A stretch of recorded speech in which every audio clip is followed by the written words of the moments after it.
Bismillahirrahmanirrahim. Assalamualaikum warahmatullahi wabarakatuh. Waalaikumsalam warahmatullahi wabarakatuh. Alhamdulillahirabbil alamin. Alhamdulillahilladzi nahmaduhu wa nasta'inuhu wa nastaghfiruh wa na'udzu billahi min shururi anfusina wa min sayyiati a'malina. May yahdihillahu fala mudilla lahu wa may yudlilhu fala hadiya lahu. Asyhadu an la ilaha illallah wahdahu la syarika lah wa asyhadu anna Muhammadan abduhu wa rasuluhu la nabiyya ba'da. Rabbi shrah li sadri wa yassir li amri wahlul 'uqdatam min lisani yafqahu qawli. Jamaah salat subuh yang dirahmati Allah, alhamdulillah pada subuh pagi hari ini kita bisa bermuhajahah kembali dalam kajian setiap Sabtu. Pertama-tama marilah senantiasa kita memanjatkan puji syukur kepada Allah Subhanahu wa taala yang senantiasa memberikan kita limpahan nikmat, dan di antara nikmat-nikmat yang utama itu tentunya adalah nikmat iman, nikmat Islam, nikmat kesempatan, sehingga kita masih diberikan kesempatan oleh Allah Subhanahu wa taala untuk memperbanyak amal-amal yang terbaik sebagai bekal kita di yaumil akhir nanti. Sholawat dan salam tak lupa kita sampaikan kepada qudwah hasanah kita Nabiullah Muhammad sallallahu alaihi wasallam beserta para keluarganya, para sahabatnya, dan juga pengikutnya yang tetap istiqomah memegang risalahnya hingga yaumil akhir. Jemaah sholat subuh yang dirahmati Allah, sebagai pembuka pada kajian subuh pagi hari ini, saya ingin menyampaikan bahwa Allah Subhanahu wa taala di dalam beberapa surat di dalam beberapa ayat di surat pembuka seringkali bersumpah menyebutkan sumpah Allah atas nama waktu. Wal fajr, demi waktu fajar. Wal laili, demi waktu malam. Wad duha, demi waktu duha. Dan yang kita kenal dengan baik dalam surat Al-Asr, wal asri, demi waktu. Jadi kita sering melihat di beberapa ayat Al-Quran Allah Subhanahu wa taala bersumpah demi waktu. Ini menunjukkan bahwa waktu memiliki urgensi penting bagi kita sebagai seorang muslim. Apalagi kita merupakan umat terakhir umatnya Nabi Muhammad SAW yang dipatok umurnya itu tidak lama seperti umat-umat terdahulu yang usianya bisa ratusan bahkan ada yang ribuan tahun Jadi umat Rasulullah SAW umurnya itu dipatok mungkin sekitar 60-70 sekitar 60-70. Rata-rata mungkin Pak Sofyan tahu angka harapan hidup angka harapan hidup itu menurut data BPS itu orang Indonesia sekitar 60 sampai 70 tahun. Artinya usia umur rata-rata umat Nabi Muhammad SAW itu hanya sekitar 60 sampai 70 tahun. Ketika kita renungkan aktivitas hidup kita mulai dari pagi sampai malam, kalau kita pikir-pikir mungkin sepertiganya 6 sampai 7 jam kita gunakan untuk istirahat. Sisanya mungkin kita gunakan untuk beraktivitas di kantor Kalau akhir pekan mungkin nongkrong di pos jabati gitu. Dan mungkin tidak banyak yang kita gunakan waktu itu untuk beribadah dalam artian beribadah mengingat Allah Subhanahu wa taala. Jadi kalau sepertiga ditambah sepertiga 2/3 kita gunakan untuk aktivitas yang bukan beribadah, artinya 2/3 sekali 60 katakanlah 40 tahun umur kita itu hanya digunakan untuk istirahat dan mungkin untuk beraktivitas yang lain, tidak digunakan untuk beribadah. Artinya kesempatan kita tidak banyak. Itulah kenapa Allah Subhanahu wa taala mengingatkan karena waktu luang itu jamaah sholat subuh rahimahullah itu sebuah kenikmatan yang mungkin seringkali mungkin kita termasuk saya sendiri itu mungkin lalai kita untuk memanfaatkan waktu luang. Artinya tak jarang kita merasakan kehilangan ya, kenikmatan waktu ya setelah kita mungkin diuji oleh Allah Subhanahu wa taala ya, dalam bentuk sakit dan lain sebagainya. Ya, di dalam hadis yang diriwayatkan oleh Bukhari ya, Nabiullah Muhammad SAW ya mengatakan ni'matani maghbun fihi ma katsirun minan nas as-sihhatu wal faragh. Dua nikmat yang kebanyakan manusia tertipu di dalamnya, yaitu kesehatan dan waktu luang. Adapun waktu ya bagi seorang muslim itu penting ya, karena hal ini akan bermanfaat ya. Bagaimana seorang muslim itu bisa memanfaatkan waktunya dengan waktu-waktu dengan amalan-amalan terbaik.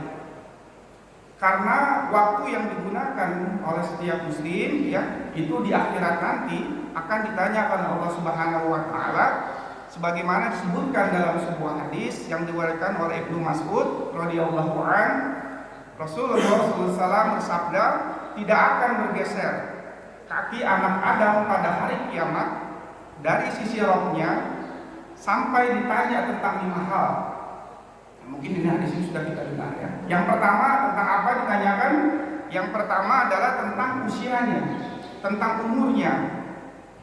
Dalam hal apa ia menghabiskan umurnya? Untuk apa ia menghabiskan masa usia yang diberikan oleh Allah Subhanahu wa taala? Nggak akan bergeser sampai tuntas ya.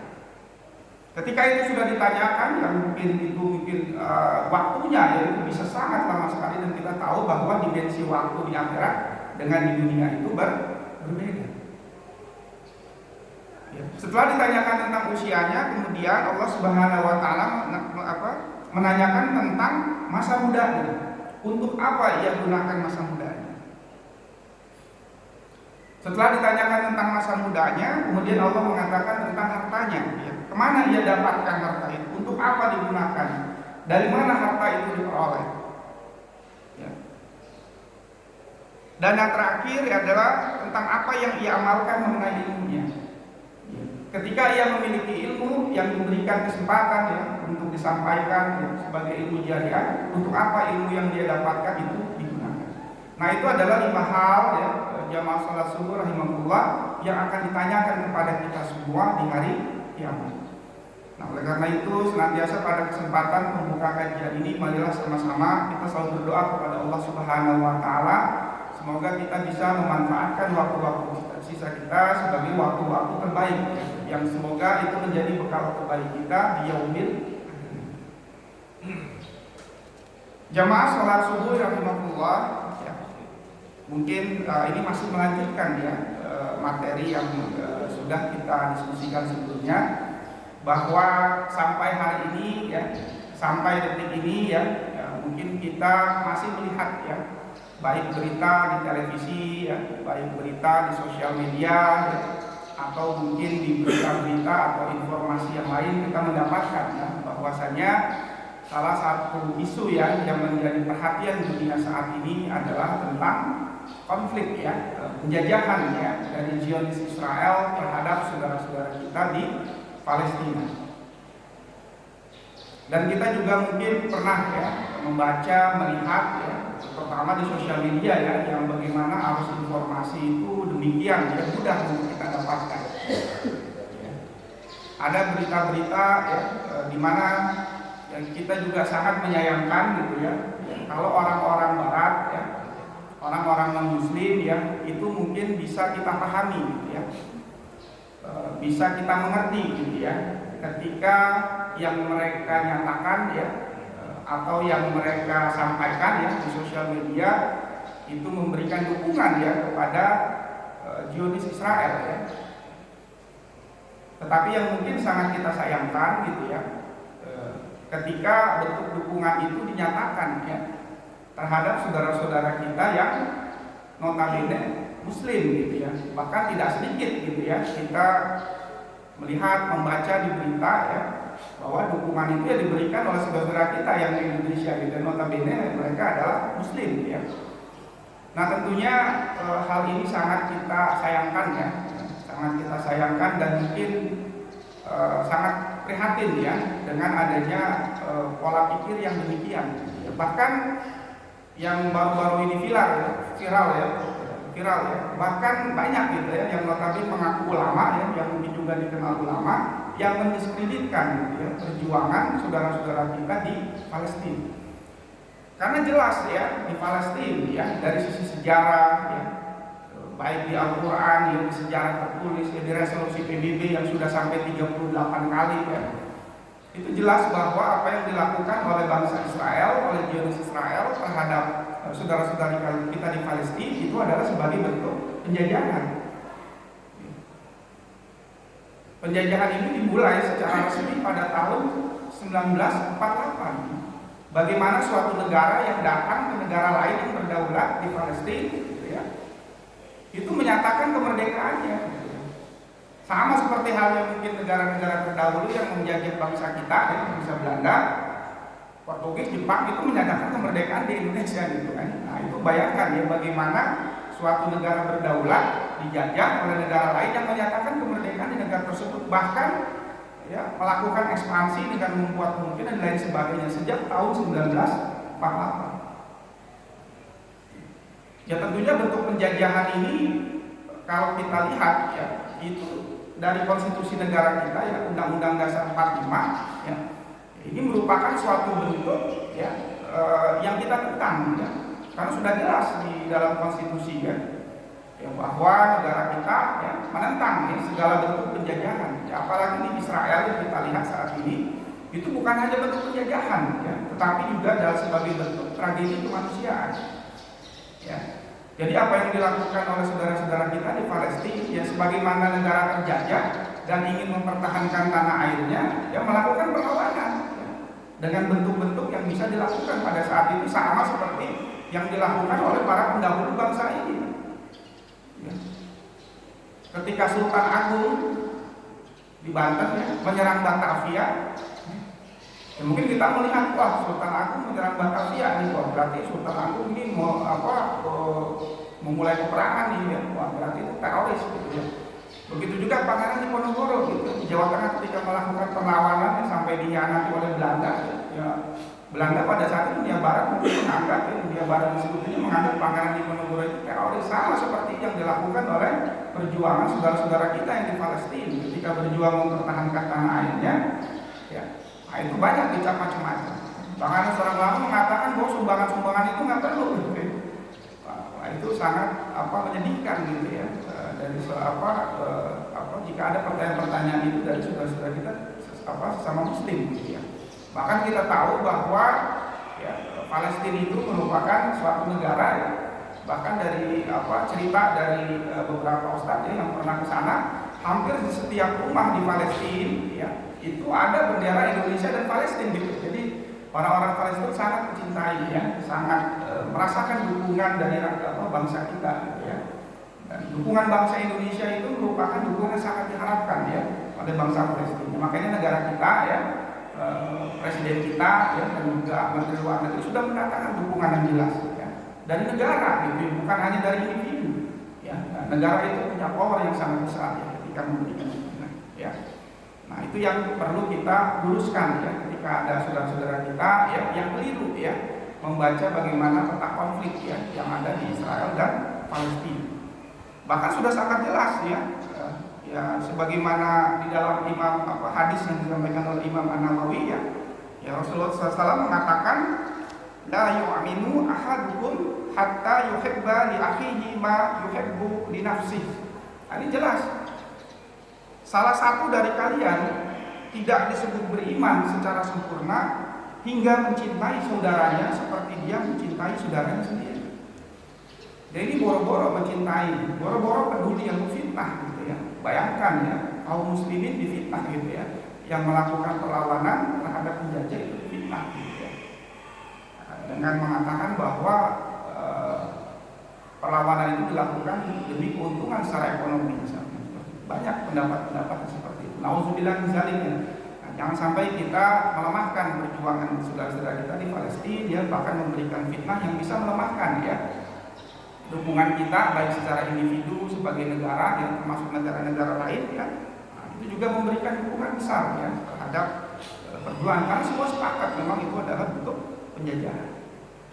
Ya, dan kita tahu bahwa banyak ya saudara-saudara kita di Palestina yang melakukan perlawanan ya sampai menjadi syuhada ya, gugur ya. Kita tahu ya sudah berapa banyak ya nyawa dari anak-anak, ibu-ibu ya, bahkan rumah sakit saja itu tidak ada tedeng aling-aling ya oleh Israel ya. Karena memang Yahudi itu ya, Zionis Israel itu punya prinsip ya bahwa ya mereka membagi manusia ini ya, warga itu menjadi dua ya, Yahudi dan non-Yahudi ya. Mereka punya keyakinan ya dari agamanya, apa yang mereka yakini bahwa warga non-Yahudi ya, ketika mereka memberikan perlawanan ya, artinya tidak mau ya, mengikuti perintah mereka ya, atau merasa menghalangi mereka ya, maka mereka punya kewajiban bahwa dengan membunuh mereka itu adalah suatu bentuk pahala dari sisi yang mereka pahami. Jadi apa yang mereka lakukan dengan membunuh anak-anak ya, membunuh warga sipil ya, dengan mengebom rumah sakit, mengebom masjid ya, nah, itu ada bom itu lihat itu bagaimana sebuah masjid itu dari keadaan utuh ya, bangunan megah itu hancur berkeping-keping hanya dalam satu roket gitu ya, oleh Palestina ya. Bagi mereka itu bukan hal yang merasa berdosa ya, bahkan mereka merasa bahwa itu adalah kewajiban ya, tuntutan agama mereka, mereka dapat pahala gitu ya. Ya, itu keyakinan mereka gitu ya. Makanya banyak para syuhada ya yang berguguran ya, tidak hanya syuhada yang berjuang melawan penjajahan Israel, tapi juga warga-warga sipil ya. Ya, dan kita juga melihat ya, banyaknya para syuhada ya, kita jangan menganggap bahwa mereka itu mati, mereka itu gugur ya. Di dalam Quran surat Al-Imran ayat 169 Allah Subhanahu wa taala berfirman ya, A'udzubillahi minasyaitonir rajim wa la tahsabanna alladziina qutilu fi sabilillahi amwata bal ahya'un 'inda rabbihim yurzaqun. Shadaqallahul 'azim. Allah Subhanahu wa taala mengatakan janganlah kamu mengira gitu ya, bahwa orang-orang yang gugur di jalan Allah itu mati. Bahkan mereka itu hidup di sisi Tuhannya dengan mendapatkan rezeki.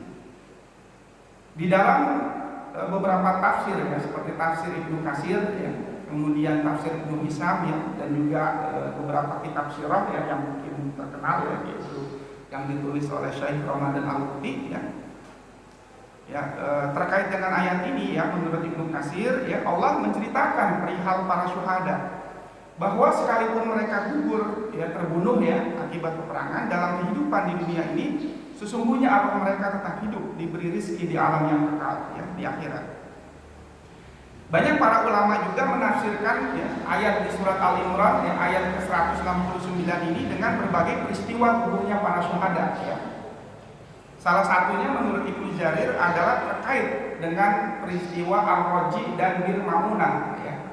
Jadi Ar-Raji dan Bir Maunah ini adalah dua peristiwa kelam ya, dua peristiwa kelam di zaman Rasulullah SAW ya. Ini yang mendatangkan kesedihan luar biasa bagi Rasulullah SAW ya. Itulah dua peristiwa itulah yang melahirkan adanya kunut nazilah ya. Jadi kunut nazilah itu adalah kunut yang melaknat gitu ya. Jadi kita boleh gitu ya, berdoa untuk melaknat gitu ya, kaum-kaum yang memang kaum kafir itu sudah, atau kaum yang memerangi umat Islam itu memang sudah melampaui batas seperti Israel ya, yang kita tahu ya. Boleh kita doa melaknat ya, sebagaimana yang dituntun oleh Rasulullah SAW ya, ketika memang kejahatan itu sudah melampaui batas. Nah, jadi peristiwa ini ya, jamaah sholat subuh yang dirahmati Allah, ini adalah peristiwa di mana Rasulullah membaca qunut najilah ya. Nah, terutama dalam peristiwa Bir Maunah. Bir Maunah itu sumur ya, dan Maunah itu nama sumur, disebutnya Bir Maunah. Jadi dua peristiwa ini terjadi pada bulan yang sama, jamaah sholat subuh rahimahullah ya. Ya, jadi peristiwa Bir Maunah ya, ini di mana para 70 sahabat penghafal Quran itu menjadi syuhada ya. Dan di peristiwa Ar-Raji itu ada 10 ya. Jadi peristiwa Bir Maunah ini terjadi pada bulan yang sama dengan peristiwa Ar-Raji ya. Jadi peristiwa Ar-Raji ini tragis menimpa para sahabat Rasulullah SAW yang berjumlah 10 orang di bawah pimpinan Asim bin Sabit Al-Aflah ya. Nah, di dalam dua peristiwa ini ya, baik di peristiwa Ar-Raji maupun di Bir Maunah ini ya, para sahabat diutus ya. Di peristiwa Ar-Raji ada 10 orang ya, diutus oleh Rasulullah SAW sebagai respon terhadap permintaan utusan kabilah Bani Mudar dan Al-Qara yang meminta bantuan tenaga untuk mengajari, untuk mendakwahi mereka tentang Islam. Ya, begitupun di peristiwa Bir Ma'unah, Rasulullah SAW mengutus 70 orang sahabat ya, untuk mendakwahi suatu kaum atas permintaan kaum tersebut. Tapi ketika sampai di sana itu dibunuh gitu ya, dibantai gitu ya. Nah ini juga yang membuat kesedihan di sisi Rasulullah SAW ya. Nah dalam peristiwa Bir Ma'unah ya, Rasulullah SAW mengirim para sahabat ya ke wilayah yang disebut dengan Najd ya, An-Najd ya. Rombongan ini berjumlah 70 orang ya. Nah jadi 70 seorang sahabat ini adalah 70 sahabat pilihan ya, yang dikenal para sahabat ini ahli Quran, hafiz semua itu 70 nya gitu ya. Sama seperti para pejuang di Palestina itu, yaitu rata-rata hafiz ya, 30 juz gitu ya. Ya makanya untuk menjadi pejuang di Palestina itu syaratnya ketat. Ya. Salah satunya harus hafal Quran ya. Dalam beberapa tahun tidak pernah tinggalan tahajud ya, sholat subuh sholat jamaah di masjid ya selama beberapa tahun baru boleh menjadi pejuang ya. Nah, begitupun para sahabat yang diutus nih ya, 70 orang itu adalah hafiz Quran ya, karena memang diminta untuk mengajarkan Al-Quran, jadi dipilih yang terbaik ya, yang hafiz gitu ya. Ya, sholat tahajud ya, dan mereka ini adalah dikenal sebagai 70 sahabat yang dikenal ya untuk menginfakkan ya, dikenal juga yang dermawan, yang menginfakkan untuk para sahabat Rasulullah yang bertinggal di Sofah ya, serambi Masjid Nabawi. Nah, jamaah sholat subuh rahimahullah ya, menurut Imam Muslim rahimahullah menerangkan penyebab mereka diutus adalah permintaan ya dari beberapa orang agar Rasulullah SAW berkenan mengirim para sahabat. Jadi bukan karena permintaan Rasulullah ya, tapi atas permintaan ya dari seseorang ya mengirim Rasulullah para sahabat ya yang bisa mengajari kaum itu membaca Al-Quran. Nah tetapi menurut riwayat lain ya, menurut Imam Bukhari ya menyebutkan penyebab lainnya, namun substansinya tetap sama ya, tetap sama. Beliau radhiyallahu an ya menyebut ya, Imam Bukhari, bahwa penyebab pengiriman itu adalah permintaan bantuan dari beberapa utusan Bani Sulaim ya untuk menghadapi musuh. Jadi ada juga riwayat lain, selain untuk mengajari Al-Quran ya, ngaji lah ibaratnya ya buat kaum di sana, juga meminta bantuan untuk menghadapi musuh ya yang sedang dihadapi oleh Bani Sulaim pada saat itu. Nah permintaan ini dikabulkan oleh Rasulullah SAW ya dengan mengirimkan 70 sahabat pilihan ya. Nah penjelasan Imam Bukhari ini tentang pengiriman ini sejalan juga dengan keterangan yang disampaikan oleh Ibnu Sa'ad ya di dalam beberapa tafsir ya.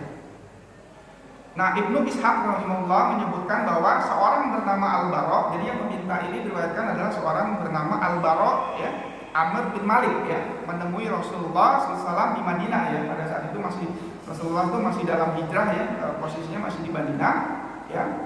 Namun sebenarnya Rasulullah meminta ya Al-Bara itu untuk masuk ke dalam Islam ya.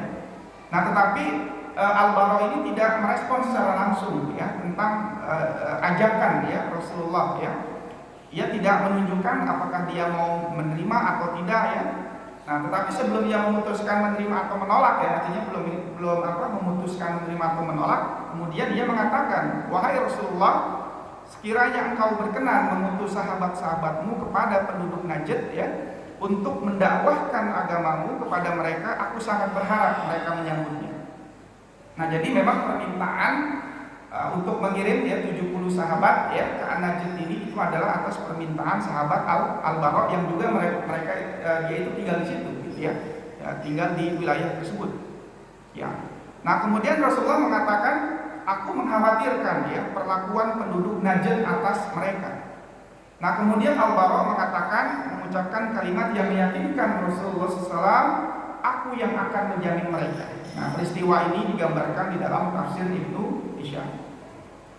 Nah, riwayat-riwayat tentang latar belakang ini ya bisa dipertemukan dengan menganggap kedua peristiwa yang baik dari Al-Raji maupun Al-Bara itu memang banyak digambarkan di dalam riwayat hampir semua sirah ya itu selalu menceritakan ya tentang dua peristiwa Al-Raji dan Bir Ma'unah ini. Nah, jamaah sholat subuh rahimahullah ya, Nah, pada tragedi Sumur Maunah ya, atau disebutnya Bir Maunah ya, pada waktu yang telah ditentukan ya, Rasulullah SAW ya, kemudian para sahabat ini bertolak ya ke An-Najd ya, meninggalkan Madinah. Nah, ketika para sahabat ya, 70 sahabat yang sampai di Bir Maunah ini ya, di sebuah daerah yang terletak di antara wilayah Bani Amir dan Bani Sulaim ya, jadi ada dua. Jadi kalau dulu kan di Arab itu wilayah-wilayah itu dikuasai oleh Bani-Bani ya, suku-suku ya, Bani ya, kaum suku ya, di wilayah Bani Amir dan wilayah Bani Sulaim ya. Nah, para sahabat Rasulullah SAW ya, dia beristirahat ya di Bir Maunah, kemudian mengutus ya seorang sahabat bernama Haram bin Mihan radhiyallahu an. Nah, Haram bin Mihan radhiyallahu an ini adalah saudara dari Ummu Sulaim ya. Ummu Sulaim binti Mihan untuk mengantarkan surat Rasulullah SAW ya. Jadi 70 sahabat yang singgah di Bir Maunah ya, itu mengutus ya sahabat Haram bin Milhan untuk mengantarkan surat ya yang diberikan oleh Rasulullah SAW, yang dititipkan ya oleh Rasulullah kepada Amir bin Tufail ya.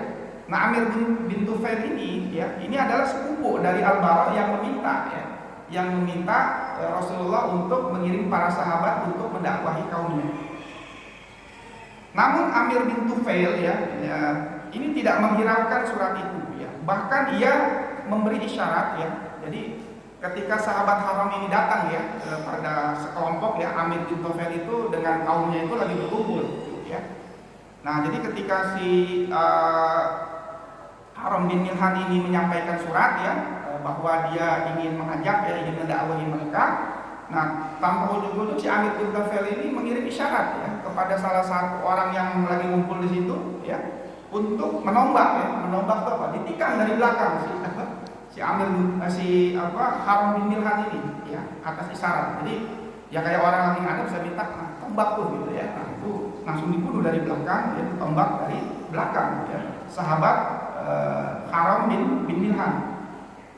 Nah, orang yang diisyaratkan oleh Amir bin Tufail itu melaksanakan ya yang diisyaratkan oleh si Amir tadi itu, Amir bin Tufail itu. Ya, kemudian ya Haram bin Milhan ini radhiyallahu anhu ditikam dari belakang. Sesaat setelah ditikam dan Haram radhiyallahu anhu melihat darah segar mengalir dari tubuhnya, beliau mengatakan Allahu Akbar ya, demi Rabb Ka'bah aku telah beruntung ya. Kisah ini diriwayatkan di dalam kitab Bukhari Muslim ya. Nah, jadi salah satu sahabat yang dikirim untuk berdakwah ya, karena dulu tantangan dakwah itu dibunuh gitu ya, dibunuh gitu ya. Jadi para sahabat itu luar biasa ya, tantangan dakwah itu dibunuh pada saat itu. Kalau kita kan mungkin masih enak ya, saat dakwah ini sesama kaum muslim ya, sedangkan muslim ya. Nah, kemudian celakanya si Amir bin Tufail ini, dia tidak hanya dia tahu ya bahwa si Haram bin Milhan ini datang nggak sendirian ya. Karena dia tahu dulunya bahwa si Rasulullah SAW ini akan mengirimkan rombongan gitu ya. Nah, Amir bin Tufail kemudian memprovokasi, jadi memprovokasi nih orang-orang Bani Amir agar memerangi rombongan para sahabat yang singgah di Bir Maunah tadi. Ya. Nah, sebenarnya Bani Amir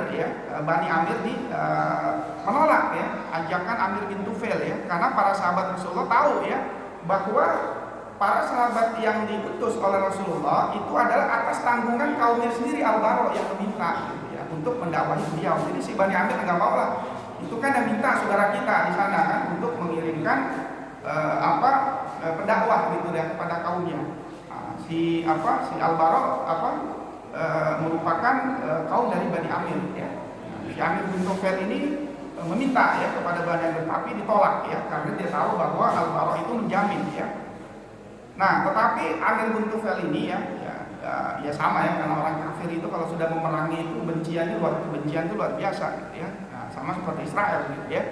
Tekadnya untuk memerangi rombongan ini tidak luntur ya. Artinya dia gagal ya memprovokasi Bani Amir. Nah, kemudian dia datang si Amir bin Tufail ini ke Bani Sulaim ya, Bani Sulaim. Nah, ajakan ini kemudian diterima oleh Bani Sulaim gitu ya, diprovokasi gitu ya. Diprovokasi, dipropaganda gitu ya, pada saat itu bahasanya. Ajakan ini membuat kabilah Usayyah ya, dan ada 3 kabilah di situ, Usayyah, Re'il dan Zakwan ya. Ada 3 kabilah. Nah, mereka tuh serombongan ya, bergerak untuk mengepung ya para sahabat Rasulullah SAW ya yang sedang singgah di Bir Maunah ya. Nah kemudian dalam riwayat ya diceritakan ya bahwa terjadi pertempuran yang sengit ya, karena Rasulullah SAW ya sahabat Rasulullah SAW itu melakukan perlawanan. Artinya ya itu tadi, ketika didatangi oleh suatu kaum diperangi ya, maka mau tidak mau melakukan perlawanan gitu ya. Walaupun taruhannya itu adalah nyawa. Ya sama seperti para pendahulu kita ya, ketika diperangi oleh penjajah ya diperangi balik. Itu karena syariatnya kita boleh melakukan perlawanan. Sama seperti yang dilakukan oleh saudara-saudara kita yang ada di Palestina gitu ya. Nah kemudian ya karena tidak seimbang dari sisi jumlah, satu persatu sahabat Rasulullah gugur sebagai syahid ya. Sampai akhirnya tidak ada yang tersisa kecuali Ka'b bin Zaid bin Nazir radhiyallahu an yang dibiarkan sekarat dengan harapan, nah itu namanya orang kafir ya, meninggal pelan-pelan. Jadi ada satu yang sekarat, nah itu dibiarin ya supaya meninggalnya pelan-pelan gitu ya. Tetap meninggal tapi pelan-pelan. Nah namun Allah Azza wa Jalla ya jadi ditinggalkan para yang sahabat sekarang ya udah biarin aja lah, ntar juga mati sendiri gitu ya. Nah namun Allah Azza wa Jalla menakdirkan ya sahabat Ka'b bin Zaid ya bin Nazir radhiyallahu an ini ternyata dia masih hidup ya. Bahkan dia menurut riwayat masih hidup sampai perang Khandaq ya. Karena di Madinah itu setelah peristiwa Ar-Raji dan Bir Maunah itu adalah peristiwa perang Khandaq. Nah sementara itu ya ada dua sahabat juga ya yang tertinggal ya. Jadi mungkin ketika Rasulullah mengutus ya 70 sahabat tadi ya itu masih jumlahnya 68. Jadi ada dua itu yang ketinggalan ya. Karena rombongannya tertinggal, ada dua sahabat ya, Amr bin Umayyah dan Al-Munzir ya, Uqbah bin Amir. Nah mereka melihat para sahabat menjadi korban gitu ya. Nah ketika dia melihat para sahabat menjadi korban, dia nggak mundur. Wah kalau dia mungkin sahabat kita dibunuh kabur, enggak ya. Tanpa rasa gentar ya sahabat Amr bin Umayyah ya, dan Al-Munzir ya ini menyerang ya, melakukan perlawanan walaupun dua sahabat ini tahu ya mereka bakal kalah gitu ya. Nah sahabat Al-Munzir ini gugur ya sebagai syuhada, sementara Amr ya sahabat Amr bin Umayyah ini ditawan ya, namun dia akhirnya dilepas dengan tebusan gitu ya. Nah setelah statusnya sebagai tawanan hilang ya, jadi karena dia waktu itu tawanan itu bisa dibebaskan dengan membayar tebusan ya. Nah si Amr ini membayar tebusan ya. Jadi Amr ini ketika dia bebas ya karena membayar tebusan, dia bergegas pergi ke Madinah dan melaporkan peristiwa memilukan ini kepada Rasulullah SAW. Jadi jamaah sholat subuh rahimahullah ya, perlu diketahui bahwa sebenarnya pengkhianatan ini bukan dilakukan oleh Al-Bara ya, Abu Bara ya, orang yang mengusulkan agar Rasulullah SAW itu mengirim utusan ya untuk mendakwahkan ya kaum di sana ya. Nah, namun ya pengkhianatan ini dilakukan oleh saudaranya Al-Bara yang bernama tadi siapa? Amir bin Tufail ya.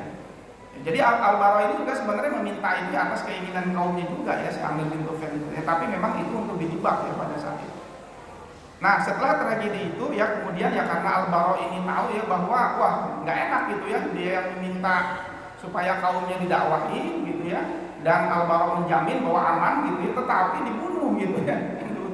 Bagaimana tuh perasaan si Al-Bara itu ya. Nah kemudian Al-Bara memerintahkan anaknya ya Rabi'ah yang bernama Rabi'ah ini untuk membunuh Amir bin Tufail ya. Karena bagaimanapun dia sudah berjanji akan memberikan jaminan perlindungan ya kepada para sahabat Nabi ya. Namun akhirnya gagal ya karena ya dibunuh akhirnya ya oleh Amir bin Tufail dan kelompoknya. Nah itu yang dilakukan ya sebagai bentuk ya untuk membayar ya rasa mungkin ya merasa si Al-Bara ini ya gagal ya untuk memberikan jaminan. Nah jamaah salat subuh rahimahullah ya, pembantaian yang dialami oleh para sahabat ini telah menorehkan ya luka ya. Jadi ya bayangkan ya Rasulullah mengirim 10 sahabat terbaiknya ya yang hafal Quran gitu ya, hafal Quran dan lain sebagainya untuk mendakwahi suatu kaum ya, tapi dibunuh seluruhnya gitu ya. Nah ini yang meninggalkan luka yang amat mendalam di hati Rasulullah SAW ya, sampai-sampai sahabat Anas bin Malik itu menceritakan ya di dalam hadis yang diriwayatkan Bukhari ya, sahabat Anas bin Malik menceritakan, "Fama ra'aitu Rasulullah sallallahu alaihi wasallam hazina huznan qattu wa shadda minhu." Ya. aku belum pernah ya menurut sahabat Anas ini melihat Rasulullah SAW lebih berduka dibandingkan dengan duka pada peristiwa tersebut. Ya. Bayangkan pada bulan yang sama ada dua peristiwa, ya, yaitu peristiwa Ar-Raji dan Bir Ma'unah. Ya, tujuannya itu adalah untuk mendakwahi ya. Yang pertama di Ar-Raji 10 orang sahabat, dan di Bir Ma'unah itu menurut riwayat ada 70 orang sahabat itu dibunuh ya pada bulan yang sama ya. Ya, dan sahabat itu adalah sahabat pilihan ya. Nah, karena dua peristiwa itu kemudian Rasulullah SAW ini melakukan kunut najilah selama 1 bulan ya, atau lebih, ada juga riwayat mengatakan lebih ya. Beliau mendoakan keburukan ya, mendoakan laknat ya. Rasulullah itu kalau sudah mendoa ya jelas dari dijabah ya. Nah, mendoakan laknat ya buat orang-orang yang terlibat di dalam pembunuhan para sahabat beliau Sallallahu Alaihi Wasallam. Nah, doa Rasulullah inilah yang kemudian dikenal dengan kunut nazilah ya, atau kunut petaka ya, kunut laknat ya, untuk melaknat orang-orang yang sudah melampaui batas. Dan itu masih terus ya diamalkan hingga saat ini ya, makanya kita setiap subuh kan selalu baca kunut ya, karena mungkin ya masih banyak saudara-saudara kita yang mungkin sampai akhir zaman gitu ya. Ya, apalagi sekarang ya, saudara-saudara kita sudah jelas ya, mungkin tidak hanya di Palestina ya. Kadang-kadang banyak juga saudara-saudara kita yang tinggal minoritas ya, di wilayah-wilayah itu mengalami intimidasi ya, mengalami tekanan ya, di Muslim Uighur ya, Cina ya, kemudian di Myanmar ya, di Afrika ya, itu mungkin banyak ya yang mungkin mengalami intimidasi, mengalami ujian yang mungkin tidak kita rasakan ketika, makanya kita bersyukur kepada Allah Subhanahu Wa Taala dilahirkan mulai dari kecil ya, mungkin sampai akhir hayat kita tinggal di Republik Indonesia ya, yang sudah merdeka ya, negara yang damai gitu ya, mau berdakwah juga mungkin tidak ada halangan, beda mungkin dengan saudara-saudara kita di tempat lain. Nah, inilah kunut najilah yang terus diamalkan hingga saat ini ya, ketika umat Islam sedang menghadapi suatu ujian yang berat ya, suatu persoalan yang berat ya.